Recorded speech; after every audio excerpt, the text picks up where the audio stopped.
রাজানগরে চুরি 3.5 ভরি সোনা ও 12 ভরি রূপো লুট। দেখুন সেই ছবি এন নিউজ লাইভ এক্সক্লুসিভের পর্দায়। জানা যায় রঘুনাথগঞ্জের রাজানগর এলাকায় এক চাঞ্চল্যকর চুরির ঘটনা ঘটেছে। বৃহস্পতিবার থেকে রবিবার পর্যন্ত আত্মীয়দের বাড়িতে বিয়ের অনুষ্ঠানে যোগ দিতে গিয়ে এক পরিবার 4 দিন বাড়ি ফেরেনি।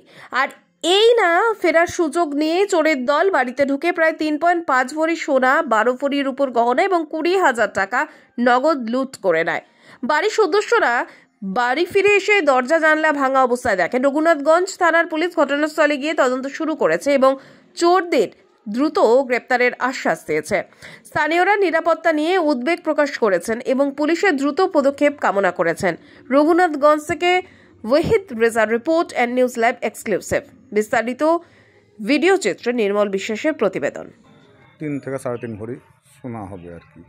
আর আমাদের ওই চাঁদির যে গয়নাগুলো আর কি, সেগুলো মোটামুটি 7-8 ভরি মতো হবে। 7-8 ভরি চাঁদির যেগুলো।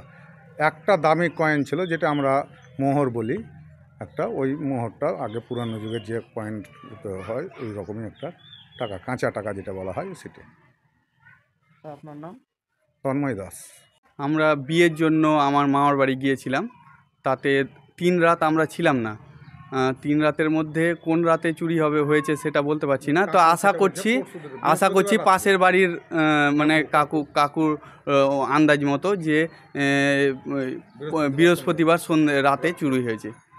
এটাই চুরি হয়েছে। ওই তো চুরি হয়েছে বলতে চাঁদির কিছু অলংকার, যেগুলো 7-8 ভরি হবে, আর 3-3.5 ভরি মতন সোনার গয়না, আর নগদ 15,000 টাকা।